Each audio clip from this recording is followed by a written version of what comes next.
গল্পটি আপনারা শুনেছেন। এক ছেলে এবং বাবা একটি দূর দেশে গেল, গিয়ে দেখলো সেইখানে তেলের দাম বেশি কিন্তু ঘিয়ের দাম কম। ছেলে বলল, বাবা, দেশে থাকতে আমি ঘি অনেক পছন্দ করতাম, কিন্তু দামের কারণে আমি খাইতে পারি নাই, এইবার আমি পেট ভরে মন ভরে ঘি খাবো।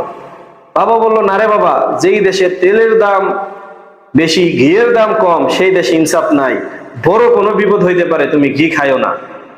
ছেলে বলল, না বাবা, আমি তোমার কথা শুনবো না।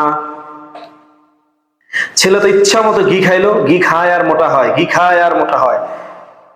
ঠিক তার কয়েক মাস পরের ঘটনা। চোর গেছে চুরি করতে, শিং কাটার সময় যখন নিচ দিয়ে গর্ত করছে, দেওয়াল ভেঙে পড়া তার ছেলে মারা গেছে, ওই চোরের ছেলে মারা গেছে। তখন ওই চোরের বাবা থানায় যা মামলা করছে যে দেওয়াল বানাইছে, যে দেওয়াল নরমের কারণে আমার ছেলে মারা গেছে, আমি ওই বাড়ির মালিকের ফাঁসি চাই। বাড়ির মালিককে ধরে আনা হলো। বাড়ির মালিক বলতেছে, আমার এখানে কোনো দোষ নাই, আমি টাকা দিয়ে দিছি, কন্ট্রাক্টর বানাইছে, আমার কি দোষ, ধরে আনো কন্ট্রাক্টরে। কন্ট্রাক্টর বলে, আমার কোনো দোষ নাই, মিস্ত্রি কাজ করছে।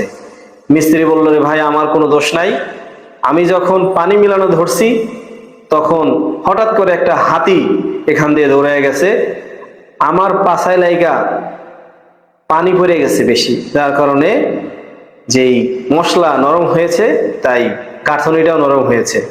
ধরে আন ওই হাতিয়ালাকে ধরে আনা হলো। হাতিয়ালা বলে যে, আমার কোনো দোষ নাই, আমার হাতি আমি ঘাস খাওয়াইতেছিলাম, কলা গাছ খাওয়াইতেছিলাম, এই মুহূর্তে এক মহিলা স্বর্ণের ঝনঝন ঝনঝন করে আওয়াজ নিয়ে দৌড় দিছে, যার ফলে আমার হাতি আমার হাত থেকে ছুটে দৌড় দিছে।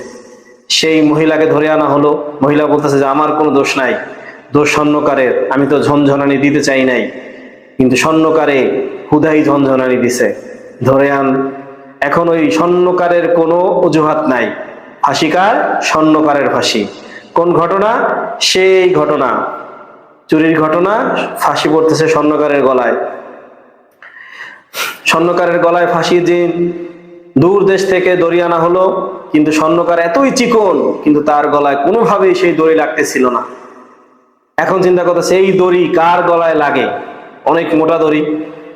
খুঁজতে খুঁজতে খুঁজতে সেই দড়ি যা লাগলো, ওই যে ঘি খায়া যেই ছেলে মোটা হয়েছে সেই ছেলের গলায় সেট হয়ে গেছে। এবার ফাঁসি ওই ছেলের। ওই ছেলের যখন ফাঁসি হবে, ছেলেকে বলতেছে, তোমার কোনো শেষ ইচ্ছা আছে? তখন ওই ছেলে বলতেছে, হ্যাঁ, আমি আমার বাবার সাথে শেষ দেখা করতে চাই। তখন ওই ছেলে যখন বাবার সাথে দেখা করে, বাবা কানে কানে শিখায় দেয় যে, যখন তোর ফাঁসি দিবে তুই বলবি আমাকে দেন, আর আমি বলবো আমাকে দেন। তখন যদি বলে যে কেন, বললো যে এই দড়িতে যে মারা যাইব সেই জান্নাতে যাবে। এরকমটাই হলো। যখন ছেলে বললো আমাকে দেন, তখন বললো কেন? তখন ওই জান্নাতের লোভে ওই দেশের রাজা বলতেছে, ফাঁসিটা আমাকেই দেন। অবশেষে ফাঁসি হলো রাজার। এই যে বাংলাদেশে যে পরিস্থিতি, একটার সাথে একটা, সবাই বলে ইউনূস সরকার গঠন হন, কিন্তু আকাম সেই করতেছে। একজন ডাক্তার চাইতেছে যে ইউনূস সরকার কঠোর হোক, সেই অনিয়ম করতেছে। যানবাহন চালক চাইতেছে ইউনূস সরকার কঠোর হোক, আইন কঠোর হোক, সেও আকাম করতেছে। কাকে দিয়ে করবে? এই দেশের কোনো পরিস্থিতি ঠিক নাই, ইনসাফ কোথা থেকে আসবে? আপনারা ডক্টর ইউনূসকে যতই দোষ দেন, আসলে আমি লোকটার জন্য আফসোস করি। লোকটার সবচেয়ে বড় ভুল হয়েছিল এত এত সুনাম, এত এত নাম শেষে বাংলাদেশে দায়িত্ব নেওয়া। বাংলাদেশ নিরীহ মানুষের দ্বারা কন্ট্রোল করা সম্ভব না। বাংলাদেশের জন্য দরকার একজন বাঘা খেলোয়াড়। যেমন কুকুর, ওই রকম মুগুর দিতে হবে। মূলত বাংলাদেশের মধ্যে ইনসাফ নাই। কে কাকে মেরে ফেলে, কার বিচার কার হয়? এখানে অপরাধীর বিচার হয় না, যে মারা যায় তার পরিবারই অপরাধী অভিযুক্ত হয়ে সাজা গ্রহণ করে। যেই দেশে ইনসাফ নাই, সেই দেশে আপনি ন্যায় বিচার কায়েম করতে পারবেন না। যার যার জায়গা থেকে সচেতন হয়েও লাভ নাই। যোগ্য শাসক আমরা পাই নাই, বা যেই শাসক পেয়েছি আমরা তাকে গ্রহণ করি নাই, কারণ তাকে গ্রহণ করলে আমাদের চুরি, আমাদের বাটপারি বন্ধ হয়ে যাবে।